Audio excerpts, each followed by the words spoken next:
Okay, we're ready. Okay, everybody, let's stand for the flag salute. Remove your hats, please. I pledge allegiance to the flag of the United States of America and to the republic for which it stands, one nation, under God, indivisible, with liberty and justice for all. Welcome, everybody, to the September 3rd Marion County Commission meeting. Forgive me, I have allergies like about half the people anymore, so a little froggy throat today. But Me too. yes, so yes. Speakers on in the hall. Okay. Thank you. We thought we had that taken care of.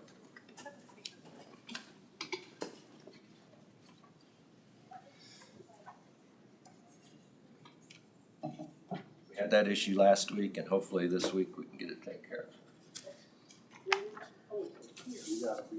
Oh, okay. It's on. It is on now, They were testing.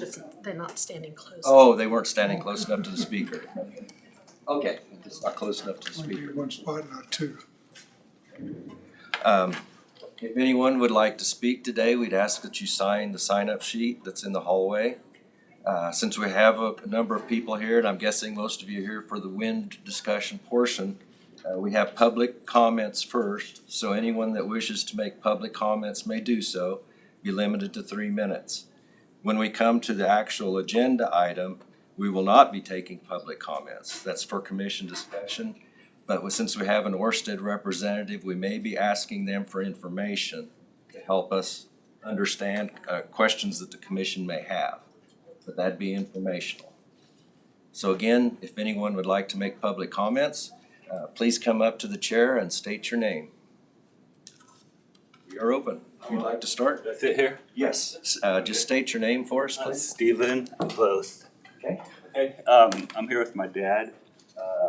He lives 1 mile south of Gossel, 80 acres. I have 80 acres 1 mile east where I'm planning to build.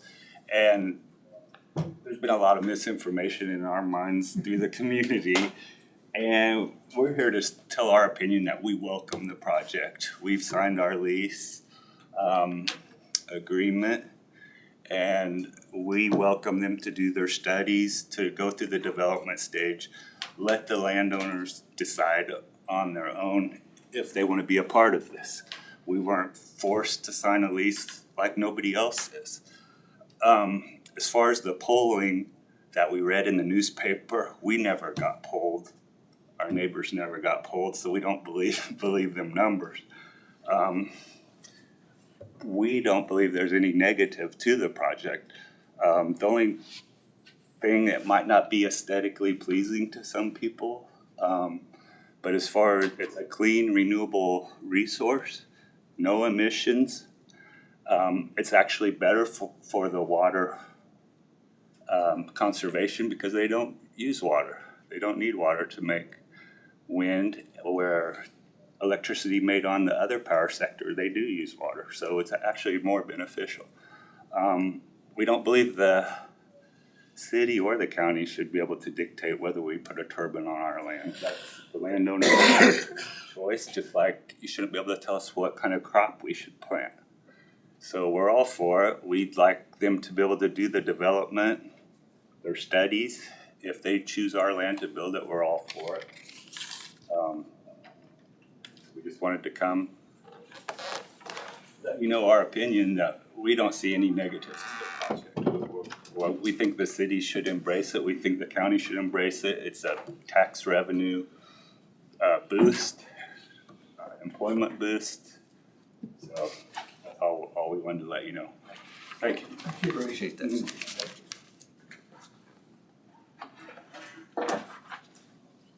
Anyone else wishing to make public comments?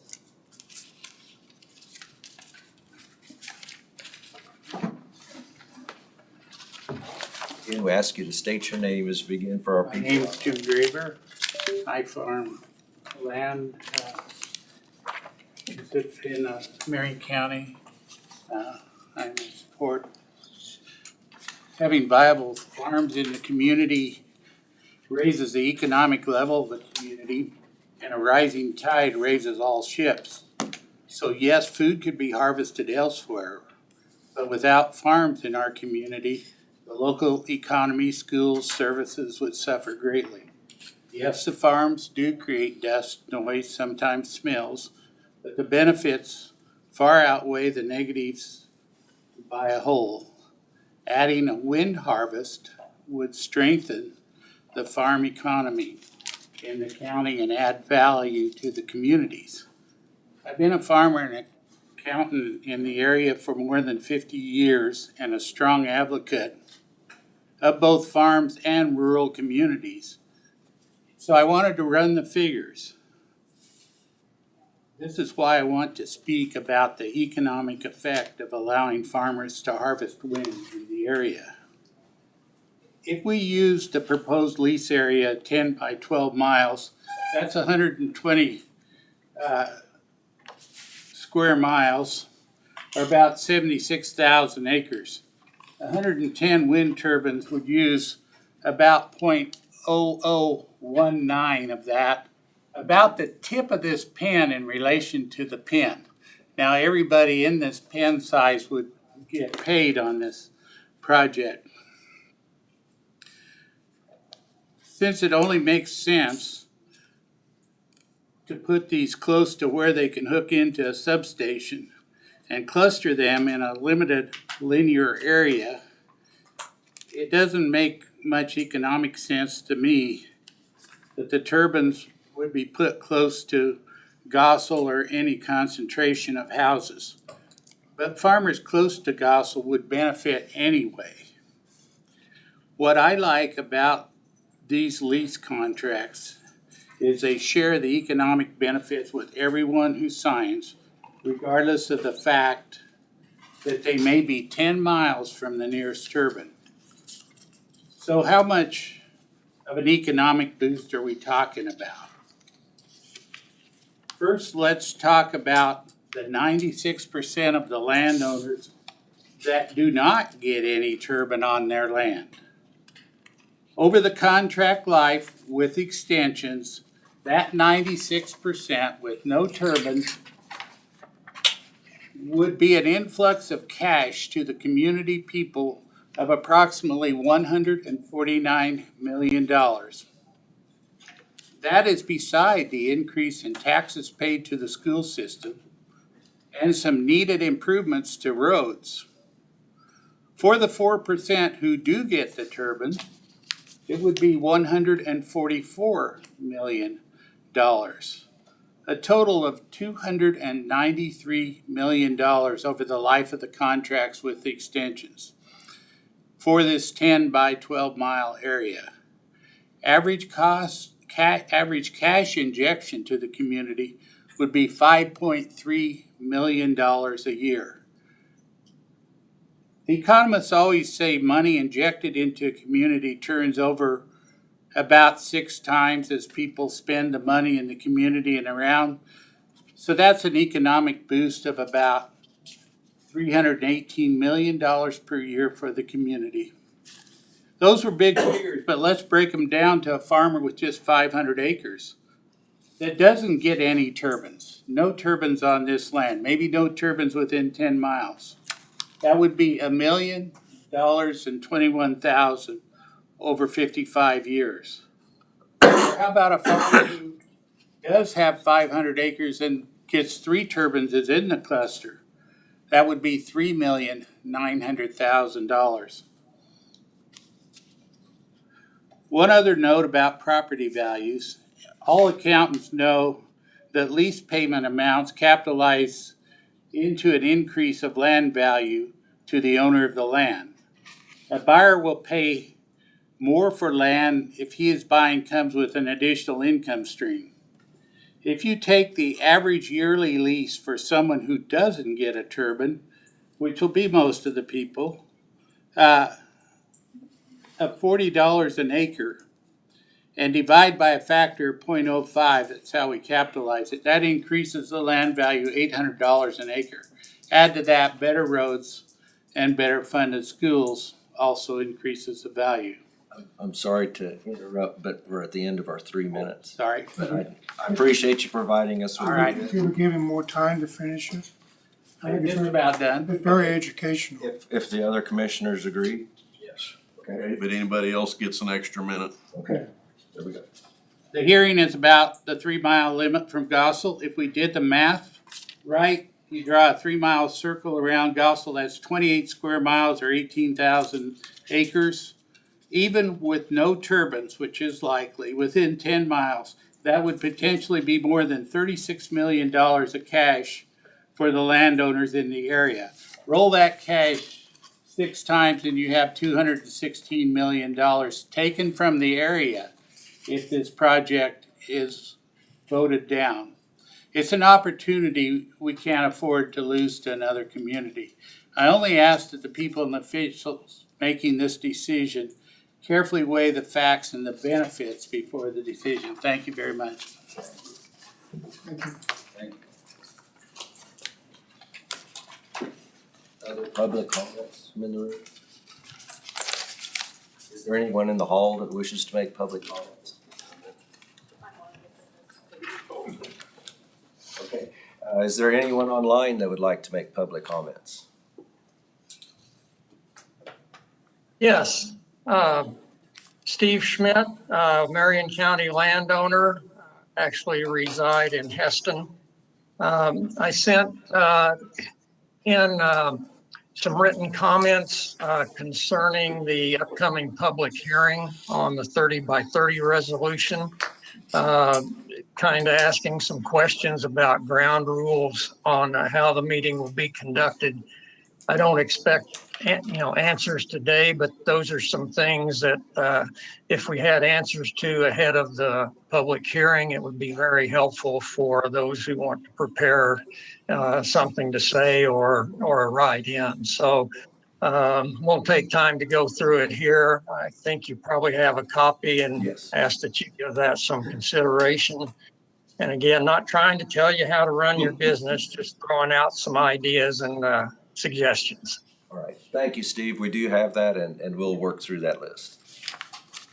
Okay, thank you very much. You bet. Anyone else online wishing to make comments?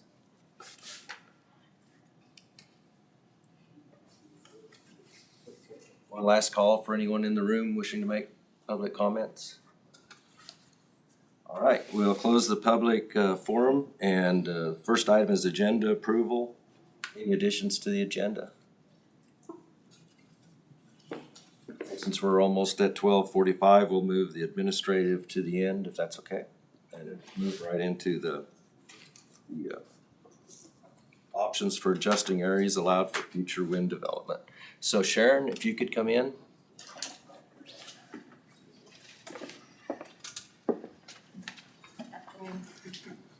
Sharon always draws a pattern. It's fan club. Excuse me. Well, Sharon, we appreciate you being here. Last week, we were presented with information from Mr. Stuckey and some other members of the public. And the commission wanted to gather some more information about what are our options? What should we, what approach is available? What do we need to be thinking about? So I guess I turn it to you to you and Brad to team tag or tag team on it. So, I mean, there's definitely public interest in the wind regulations right now as they're written. And there are some options to look at, whether that be an amendment to the overlay district. And then we'll go through a text amendment of the regulations through a public hearing process. And then come back to the board if the board so chooses to direct our planning commission to research that. That would take some studies, I would be interested in seeing some residential some demographics, there you go, thank you, as well as some economic demographics. I think it's important to look at both sides of this matter. We have many people that have presented and comments and came to meetings that were wanting to look at a prohibition around the city of Gossel and Hillsborough, I believe, mainly Gossel, or potentially certain townships. So I think that's information that we need to look into. But then there's also, you know, interest in development and the economic impact that it would make if that potential development were to be prohibited in those areas. So I think it's the board's responsibility to take a look at both sides of that issue. And in the meantime, you know, there's always the option to have a temporary moratorium on accepting any CUP applications. That way, that gives the planning commission a chance to take a look at those regulations and do some research and get those demographics and come up with the best data we can to make a recommendation to your board. Brad? I just kind of echo what Sharon talked about. We had a chance to go through a lot of different things, and there's pros and cons to a number of different alternatives for how we would regulate and what we can do, and you really need to be aware of those fully, as does the Planning and Zoning Commission. I spent a fair amount of time after she and I spoke starting to do some of the initial research on a lot of those number of alternatives that are available to us. I would recommend that you consider the moratorium and I gave you a sample one that we can use. 6 months, I think, in terms of our discussion, I think would be ample for us to begin to propose some of those things and give you your alternatives. Residential density is one of the primary focuses that a lot of these take. They don't necessarily pick and choose them by township as frequently, and I think there were reasons that we discussed that might not be as readily workable as population density, and then also significant buffer zones around any municipality. So you can accomplish a fair amount of, I think, what are of concern to a number of people that at least have voiced it so far. But as you've heard today, you also are going to have people, I think, who look at the economic realities, and so you've got both sides of this that you're going to have to take into account in terms of the competing interests. And you want to certainly have everyone get heard. And our focus would be, I think, to go ahead and put together these different kinds of here are ways for you to go about regulating this and trying to address some of the concerns on both sides of this and still potentially allow it to happen, for example. And not completely foreclose the possibility, because there are reasons to consider it, as have been outlined here today. And this last presentation was pretty helpful, I think, to you, hopefully, to get an idea of what those economics are, because as I went through it, I was a little shocked on some of the research in different states at the level of economic impact that these do in fact have. So it is something to consider, given the state of agriculture these days and other ways for us to have certain forms of what we'd call passive income. It's a good source in the right circumstances, if it's properly managed and properly done. So I don't know that I don't think we're prepared today for me to start talking about all the specific alternatives. I haven't even got all of those with Sharon yet. And it's really helpful to get her input, because she's the one sitting there with planning and zoning, fielding a lot of these kinds of questions and issues. And so I'd really like to continue to work with that in tandem, and perhaps get Tina involved as well. So, but the short form summary is that there are ways for us to do this without eliminating the possibility of doing a development, and still addressing a lot of the concerns that exist for people in more densely populated areas of the county, such as it is in Marion County. I mean, we're not dealing with Wichita and Sedgwick County, but we are dealing with the same kinds of concerns with people who live in a community or would be near a number of these. And so you want to try to address that concern as well for quality of life. So, Yes. I think one of the reasons why we're here today, and my question's not quite answered yet, because I'm going to take the backside of it, Brad, is I asked what happens if Orsted comes marching in and presents a application and we don't have a moratorium on. What happens then? at that point, it's problematic, because we have a duty, as it currently exists in terms of our regulations, to go forward. And you can't say, oh, give us a few weeks, we're gonna go ahead and declare a moratorium. If you're going to do it, you'll wanna do it sooner rather than later. And I do think that that's valuable because stepping back and taking a look at all of this so that you do it in a very considered way is appropriate. And there needs to be some time for staff to really look at this again. And it isn't though we won't hit the ground running, because when this was first done with the WEX adoption and the negotiation that I was involved with on the back end with Enel and then also Orsted from beginning to end, there is real value in carefully considering all that, because culturally each county is a little different. Some are much more agricultural in nature in terms of their overall complexion. Others are, you know, mostly that's the case in Kansas, but there are still some that are more residential as well, you know, and do have more industry and different things that go on. And so you want to take that kind of thing into account and what you have in the way of quality of life considerations on this also. So would I recommend that you consider the moratorium? Yeah, I would. My hope would be that, you know, for those who are very supportive of having this happen, that we're not delaying it for such a long period of time that it forecloses the possibility of it going forward. I don't see 6 months, and I see that frequently used.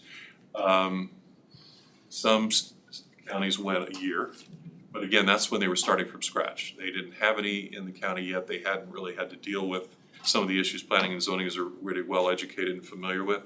So being able to do some changes to the overlay, trying to deal with some of the concerns that you heard and dealt with in the other projects a little more fully again, knowing where this would go. You don't want to just necessarily legislate for a specific location, but rather countywide, but still at this point, taking into account the complexion of where it's going to go is important. And so this kind of meeting in the middle.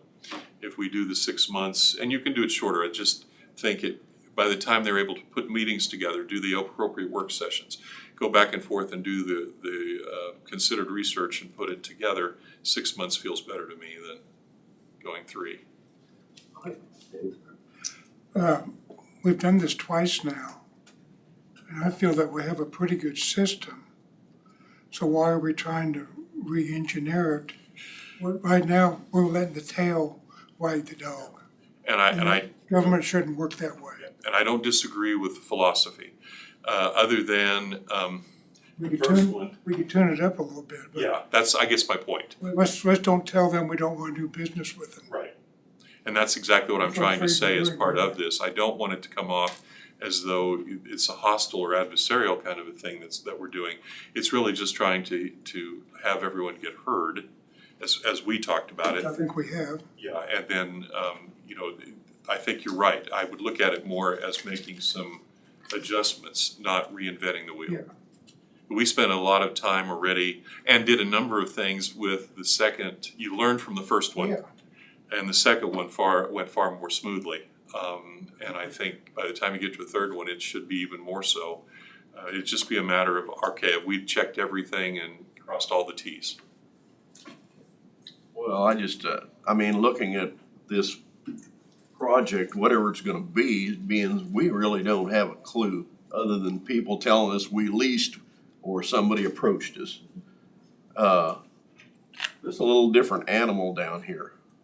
And get into looking at the comprehensive plan, the text amendments, all those kind of things.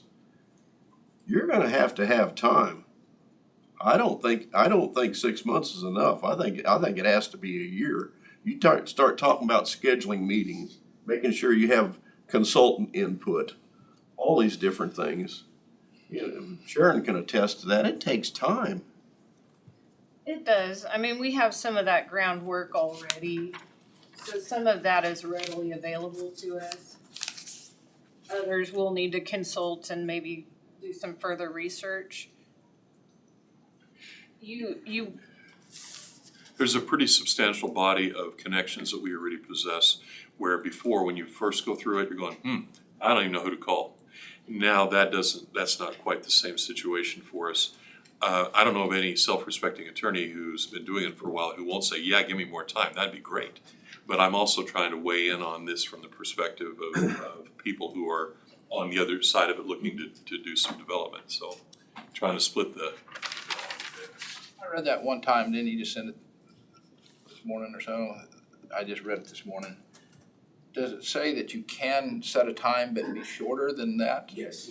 That's what I thought. You can accelerate it if everything gets done more quickly, or you can renew it, you know, at the end of 6. That's why I'm picking it. I understand Commissioner Becker's point of view, and I don't disagree if we get into something complex or a situation that we didn't anticipate, but We 6 months. always have. yeah, 6 months at least gives us a start, and then if we get into it 4 months and go, wow, this is gonna definitely take longer, it's not difficult for us to present to you an additional extension request before the first one expires. So that if you do need to extend it, and if we do that, you've got a good answer for those constituents that are saying, why are we continuing to do this? We've had all this before and we're still messing with it. So I'm just trying to find something that kind of meets the needs of everybody concerned. What happens if the people going out signing leases give up and take the Yeah. money and leave town? And that leaves Yeah, you Marion have Marion that County risk. lost out. And we have not many avenues of generating wealth in Marion County. I mean, the last time we did it, 40 years ago, we had a lot of people developing and making businesses and stuff like that. It hadn't happened the last 30 years.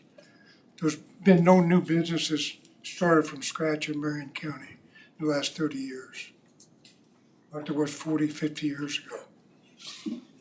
Randy? I'm gonna have to say that there's 2 commissioners sitting here that has been through two Yeah. examples. Seemed like the first go around, I was also sitting here when a lot of the rules was passed and made and stuff like that. And when you pass some rules, you expect this. Sometimes somebody figures out how to beat that rule. And it's not always, you think you've got it covered, but sometimes you don't have it covered. And I would personally like to see that we're on the driver's side this time, the commission, because we don't want to get on the tail end and have to take what they throw at us. And so I just see that this moratorium may be a way to do that. And I think it's a good thing myself. Now, time frame, I don't know. But if you set a year and you get done in 6 months, you can come out of it.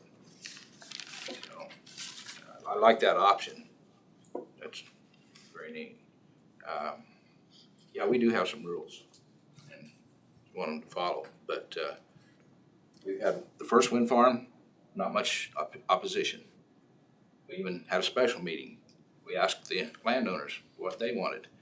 They wanted to get out of the building that night. They didn't even want to listen to us, right, Kent? That's what they wanted to. Landowners ready to go. Ready to go. It's a good deal. But there has not been no opposition against that wind farm up there since it's been put in. Now, this one down here had different opposition. A lot of the landowners was from Nighthawk west. There was a few were designed to be put in. Matter of fact, as you said last week, they even backed off of going west, or not Orsted, but What was the one? Expedition Wind. They backed off from going west. They pulled their wind farms back because of the opposition west of Nighthawk. So that's the reality that we've faced going through some of this planning and stuff for that. And personally, for one, a little bit more. I think that's just in relationship to what I'm talking about here. Well, I think Randy explained it pretty well, but, our regulations have to be county-wide. And we don't want to get to the point where, okay, we're kind of like a separate little county down here and we're a different county over here. I mean, we can't write regs for different sections of the county. It's got to be county-wide. And like you said, the demographics have changed so much now. I mean, it started out from pretty sparse to a little bit more population and way more population. Now that one I'm gonna disagree with you on, Commissioner Recker, because there is a vast difference in areas in our county. Cause that area with the opposition is very densely populated. And I fully agree with that, compared to almost 2/3 of the rest of the county with less than one home per square mile. Right. So I struggle with taking that opportunity for the economic return, as was explained, from an area where it may work and be accepted. Well, I'm not talking against the economic opportunity. I'm talking about we have to address this as a whole, almost like a whole new, it is a new development, but the demographics are totally changed. And that's where Sharon was explaining, we use Residential density. residential density, if we make appropriate restrictions, then it doesn't restrict areas where it is potentially possible. So I struggle with one size fits all. That's one reason I think it's gonna take more than 6 months to get there. Well, That's my personal. I think getting together the density, there's some issues, there's areas in the county I don't think wind farms, turbines should be built. There's areas that I think there's plenty of support. So that's one thing that planning and zoning can do, is overlay districts. We've already got the Flint Hills district, no development in that area. And because of a legitimate, defendable metrics. So if we can come up with something, if planning and zoning can come up with something appropriate in this case, I guess that's where I'm at. Well, I don't disagree with that. Okay. I'm just talking about that the time it's gonna take some time, and we need to have a moratorium to get that done. Well, I think Sharon and Brad have come up with a good timeline that's also flexible. Go with the 6 month, it can be extended or it can be shortened.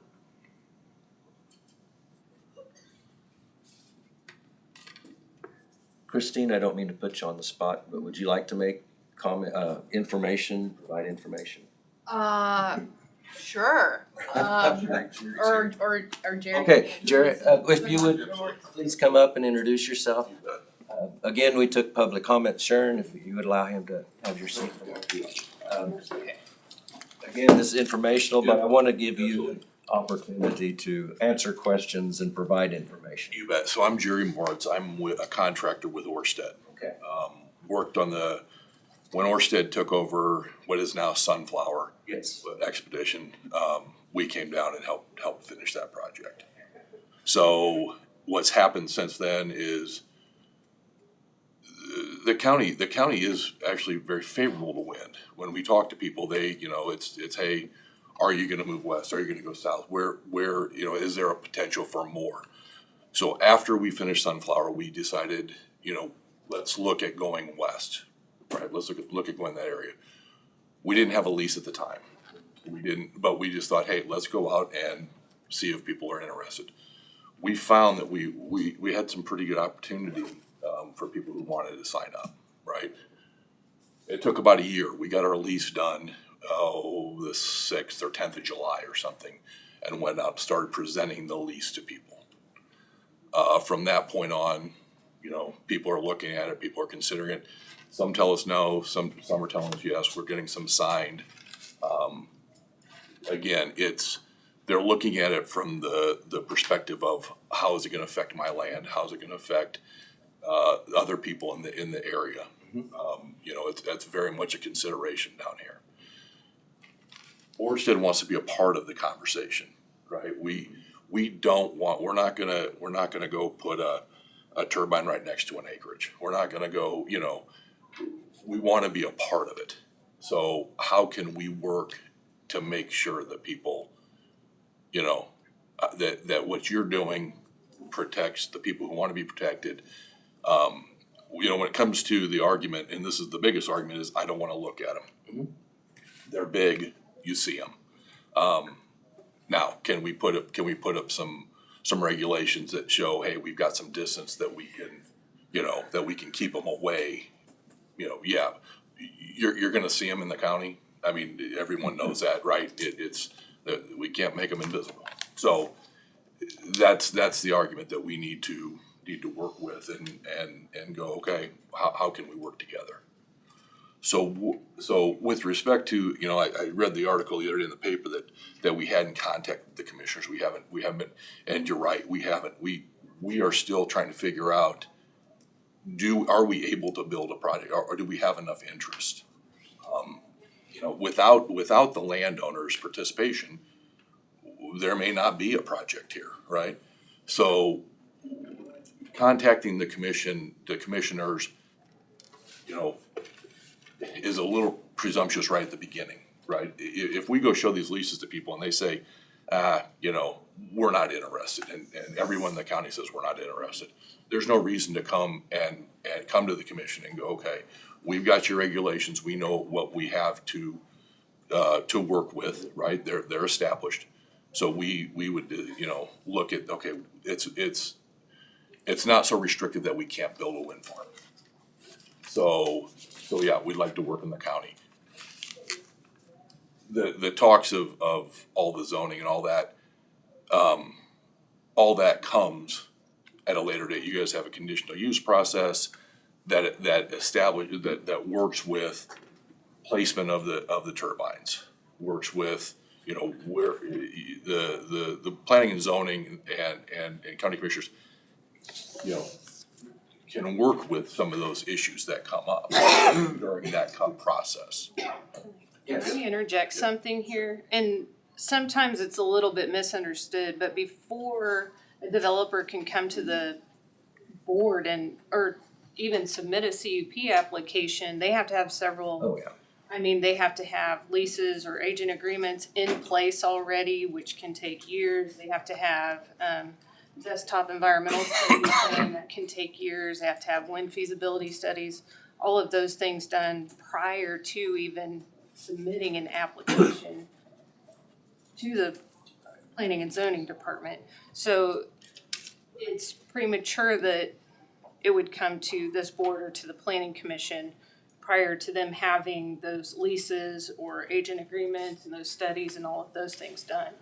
I think that a lot of people don't understand that process, and that they have to be well into their work before they can even come and ask for that land use. And if those things aren't working out or aren't feasible, the financial backing just isn't there to do it, to even bring an application to us, because it would be a waste of our time.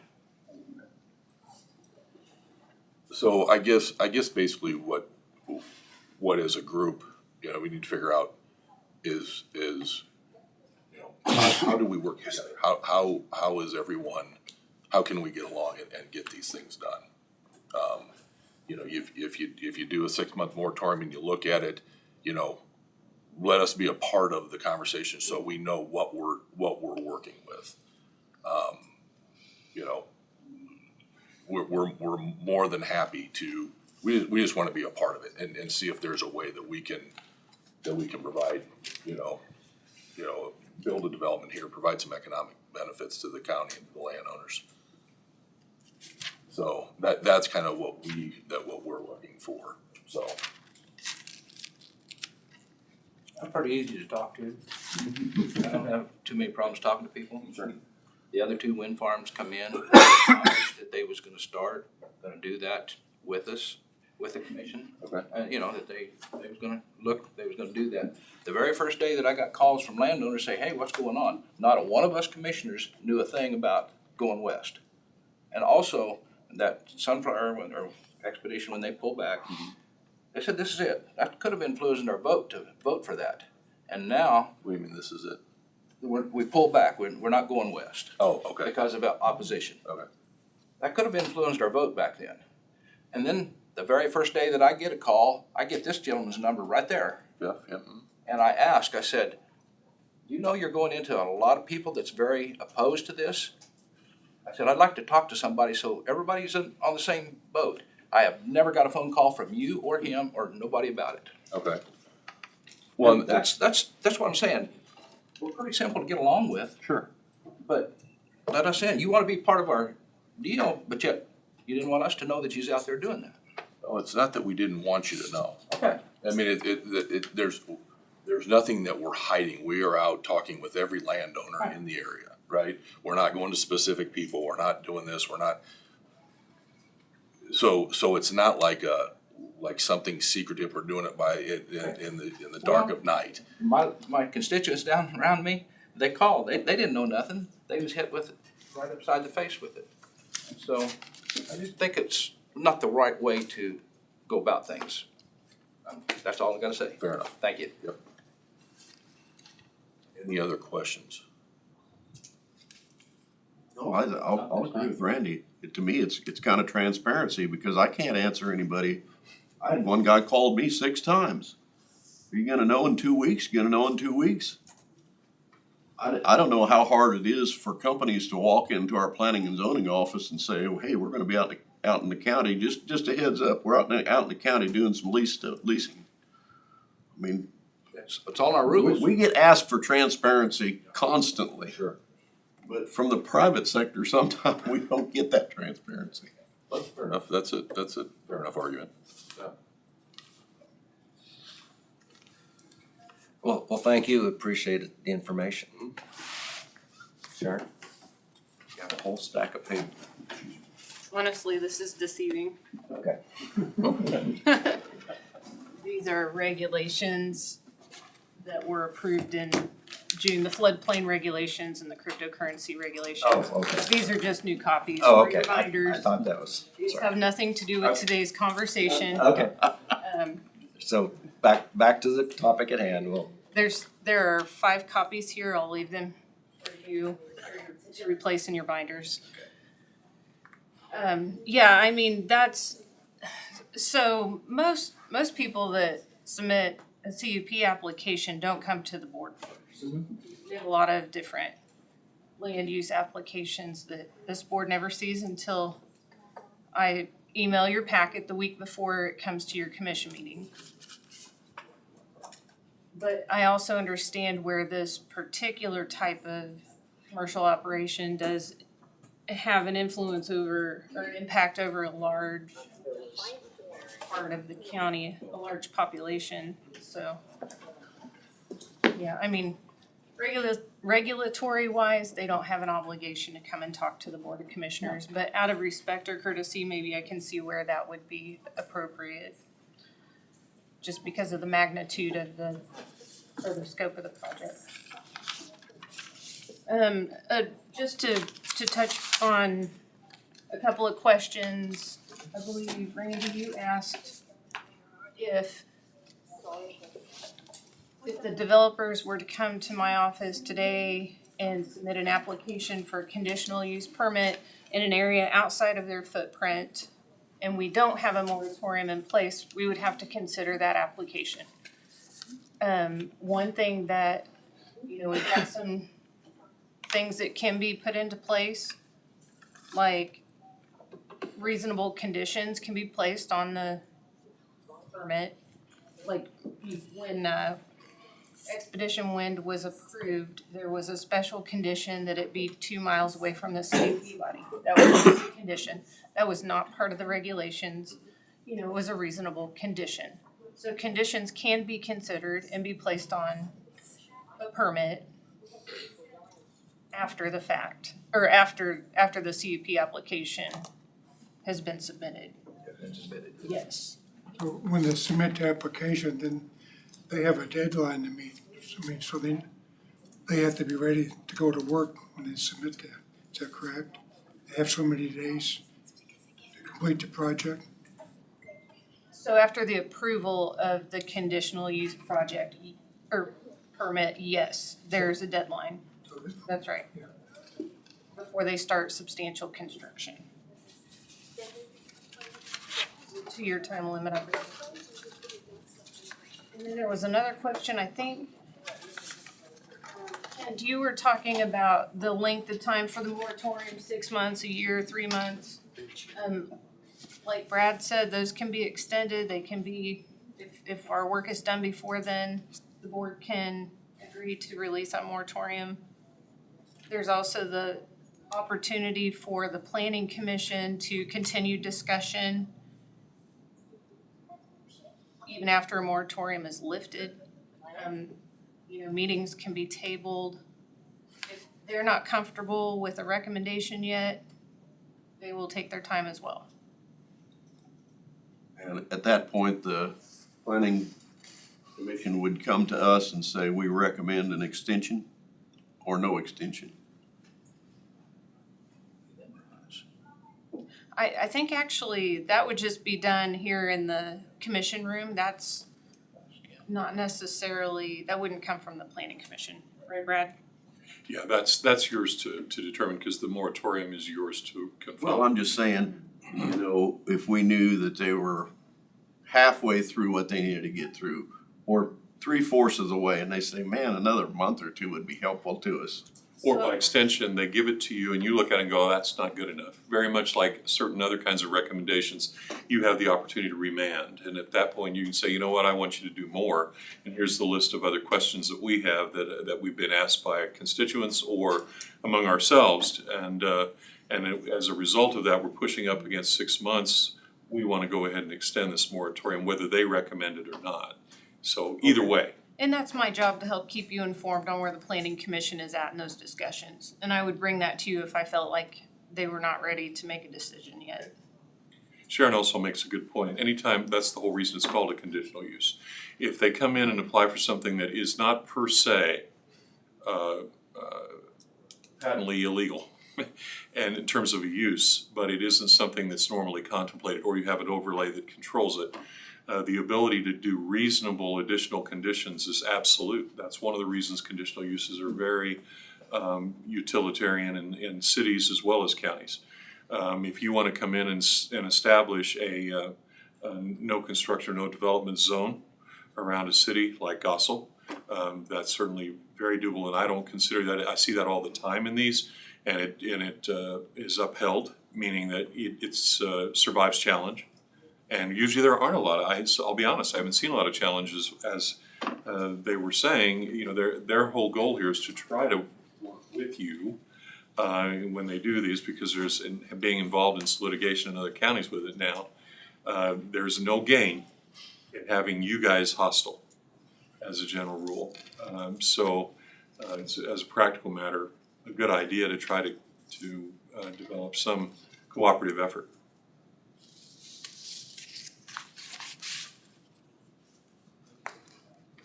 Other questions?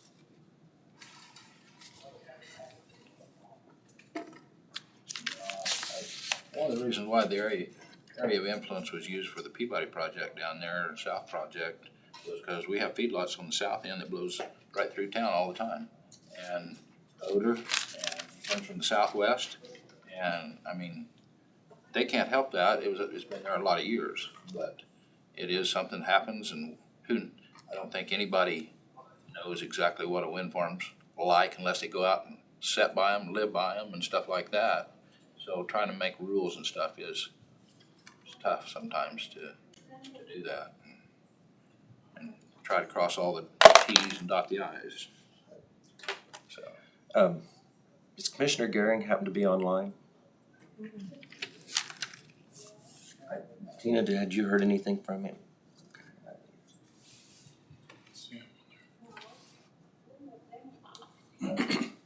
Was there another comments? I don't know where this wind farm proposal is at or anything like that. I mean, I haven't heard more today than we've ever heard. Mm-hmm. But I think it's very important that we get ourselves in line with what needs to happen. I do think the moratorium needs to happen. I'm not, Mr. Gehring is commissioner for Gossel and the township above there, Estelle, and I think he needs to be here, be in on this motion. If it was made today without him being here, I don't know if I can even make one. And our other issues, we're gonna have 4 commissioners for the next 2 weeks, so I guess if we're to the point of looking at action, I would ask for the motion, see how the vote comes out. And then if it does tie, then it's brought up next week, I guess. But I'm quite confident I know how Commissioner Gehring would vote, so.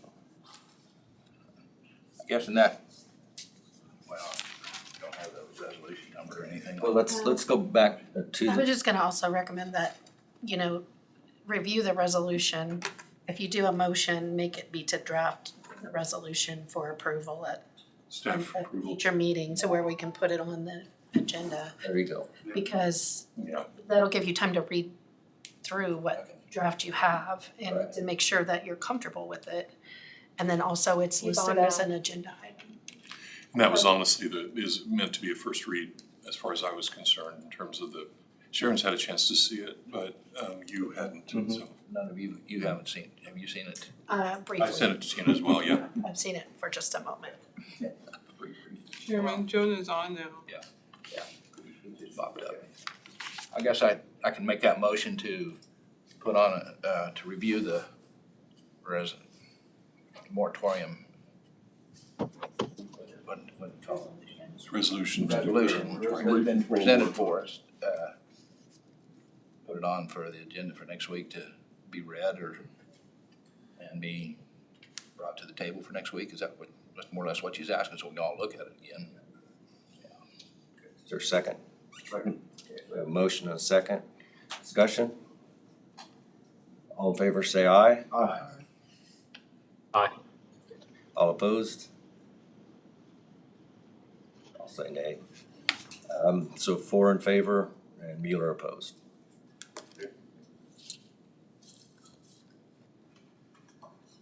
Okay, the draft resolution will be brought next week. And Give everybody a chance to. I don't think it'll materially change from what has been. there'll be, you got a majority of 4, so I'm not worried about it. And the If it would- moratorium will address a 6-month? The way it's written right now, that's the, Okay. I haven't heard contrary indication as to that you like longer or shorter. All right. And it I'd like can 3 months, but I'd that's prefer probably it too for a short. year. He said a year. That's too long. I think that maybe can we make that next week, that decision? Yeah. I won't be here. That's right. Okay, we have a motion that's approved to draft a moratorium resolution to be presented. It's just a matter of presenting it again. Yeah. If you have specifics, to Brad. You've seen it, Chair. I have, yeah, I reviewed it, I sent my Comments comments and back those to have been Brad, and those incorporated. were incorporated into the version that you have today. Oh, okay. My next question, is this just wind or wind and solar? I did it as renewable energy, so it's Renewable energy, okay. I was gonna ask you renewable energy. with that question in mind, I thought we'll just do the whole thing. All right, any other comments? Thank you, Brad. Thank you, Sharon. Thank Wind Energy for being here. Appreciate being here. First we seen of you. So that's a good deal. Right. Thank you. Thank you for the public for coming in. I would like to ask the public, how many of you have been south of town to see the new wind farm development? What good neighbors they are, how they improved everything. I'll take my hand down for that. I've seen them. I've heard them. All right, let's move into administrative. Remember to pick up your, We will. Yeah. Definitely pass them around. there's each rubber banded. Very good. That's I'll be going. No, Joan is not, yeah.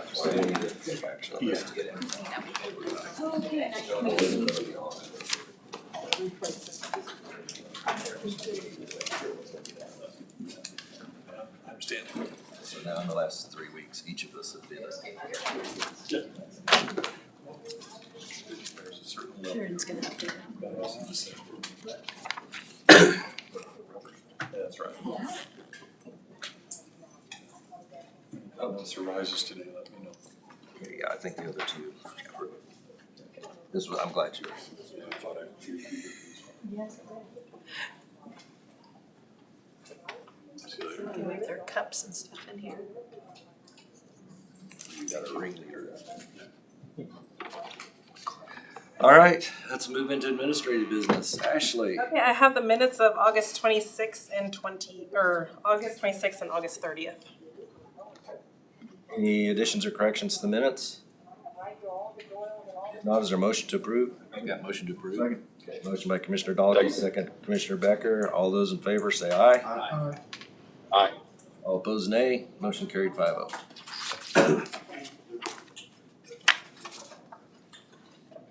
Okay, sorry to interrupt your report, but since Steve is here, if you, or is. We got executive session, right? Oh, okay, very good. Yep.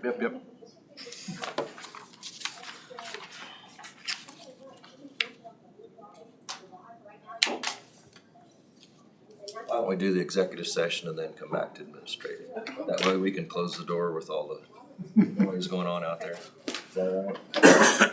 Gonna wait for them to vote. Yeah, how long would you like for the executive session? I'd call for this one. Oh, okay. With Steve, Okay, 15 minutes. okay. I move that we recess into the executive session in order to discuss personnel performance of an individual. Oh, is this the property acquisition one? Property acquisition, yes. Oh, okay, sorry. That's okay. Real estate. I move that we recess into executive session in order to discuss preliminary acquisition of real estate pursuant to KSA 75-4319B. That is item 6, preliminary discussion acquisition of real estate with the commission, Steve and Tina for And Brad, did he leave? Brad's gone. Okay. For 15 minutes. So 1:25 to 1. Is there a second? Second, Commissioner Dahlke. All in favor say aye. Aye. All opposed nay. Motion carried back at 1.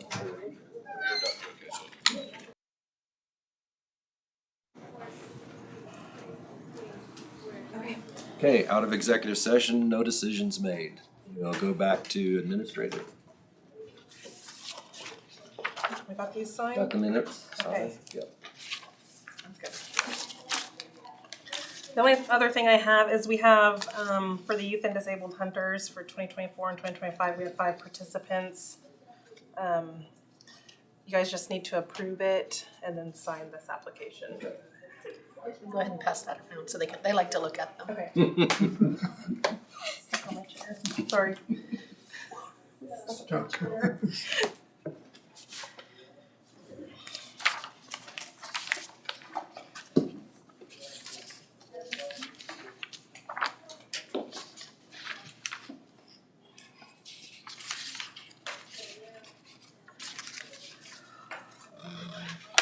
That was just deer hunting.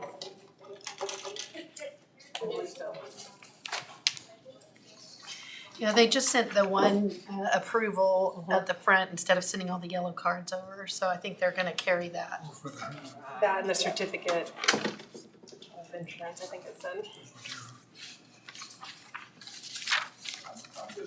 It's all the hunting deal, yeah. Okay, motion, is there a motion to approve? I'd make that motion to approve the county landfill rules, is that what it is? Yeah, it's special deer hunts for youth and disabled at the county landfill. Yes, that'd be my motion for that. I'll second that. I'll say, Commissioner Dahlke made the motion, Commissioner Gehring seconded it. Any questions? All in favor say aye. aye. All opposed nay. Aye. Motion carried 5-0. And so just sign. You have to sign that one. I've seen a lot of different kids that's handicapped and stuff use that.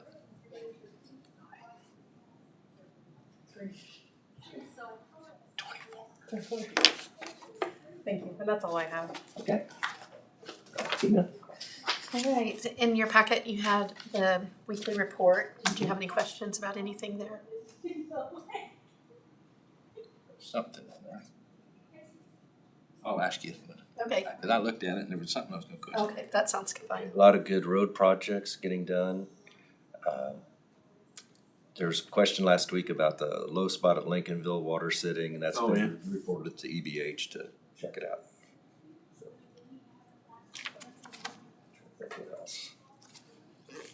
But I had a chance to look at the Strasburg Road rebuild. Rebuild. Really nice. They got 2 more miles to go on that. But, you know, it's a really wide right of way, it's a super wide road. You know, they brought up, crowned it, and then it's nice gradual. Good. So it's, Hopefully it's solid shoulders in. yes, you know, they're packing in the base, it's doing it. They don't have the cap rock on yet, and Good. it's looking good. There's been a lot of road out there I mean, it's a wide one, yeah. It's just so wide. But now, a nice crown, and then you have a gentle shoulder. Good. They're doing a good job of it. Okay, in your packet, you also had a road crossing permit, Yes. or utility permit for approval. I might mention there in the report, you might see about that bridge that I turned in. They're recommending replacement. That was not a fracture critical bridge, I don't believe. No, it doesn't meet the requirements. Is it not long enough? Right. Not long enough. I think it's like a cement box culvert. He's getting specs from the engineer. It looks like we may be able to utilize a rail car and 2 large culverts. So, or we would put in a new cement structure, but if we did that, Steve said we'd have to contract that out. So he's waiting for the engineer to tell us. That's not on a designated river flow, is it? No, Okay, no. That's on a feeder stream. okay. We don't want to get that Yeah. issue. Because didn't wanna be taking it back out after we put it No, Any other- that's why Not like the other one. in. Yeah. he's got an engineer from, it's BG Consultants is the one working on that. Yeah, I think a rail car thing would probably be answered. Okay, any other questions on the road projects?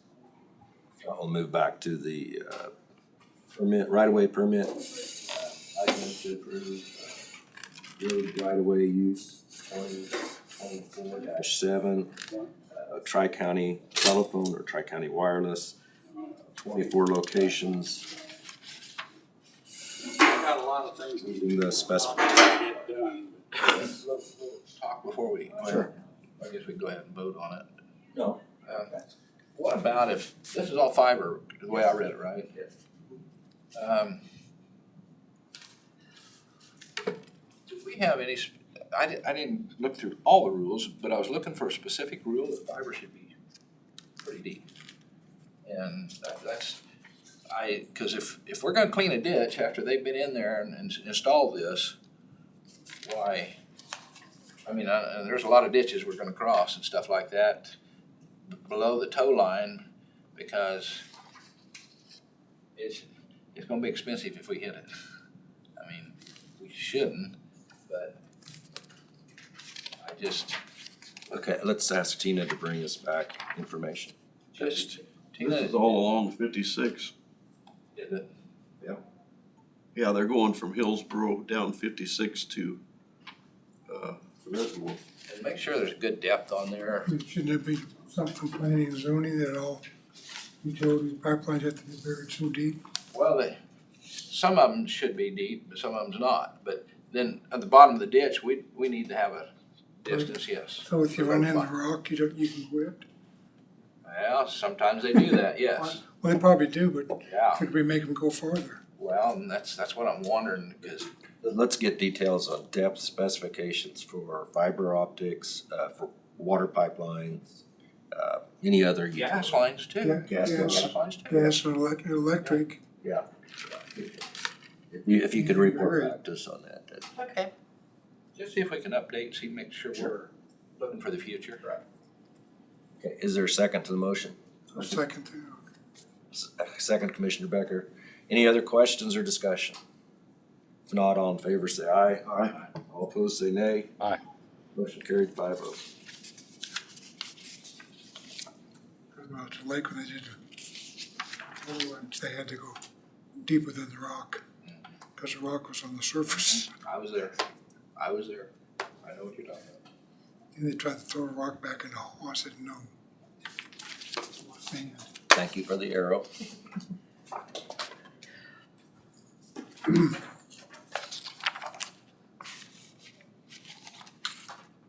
Oh, I did have an executive session on there for Personnel, performance, how long would you like? probably 10 minutes. Okay. I move that we recess to executive session in order to discuss personnel performance of an individual pursuant to KSA 75-4319B, Item 1, Personnel Matters, Non-Elected Personnel Performance, with the commission and Tina for 10 minutes. That'd be from 1:49 to 1:59. Aye, second. Okay, second by Commissioner Dalkey. All in favor, say aye. Aye. Opposed, say nay. Motion carried 5-0. All right, out of executive session, no decisions made. Anything else administrative? I don't believe so. Commission comments?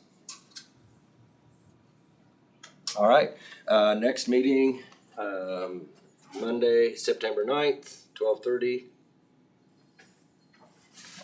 I'll be on the 9th and the 16th. So Commissioner Crowfoot has the hot seat. You got it. Should be peaceful. 5-minute warnings. He just gets up and leaves right now. He's just gone. Yeah. All right, I move to adjourn. Second by Commissioner Becker. All in favor, say aye. All opposed, nay. Motion carried 5-0. We are adjourned. Wind falling under control from.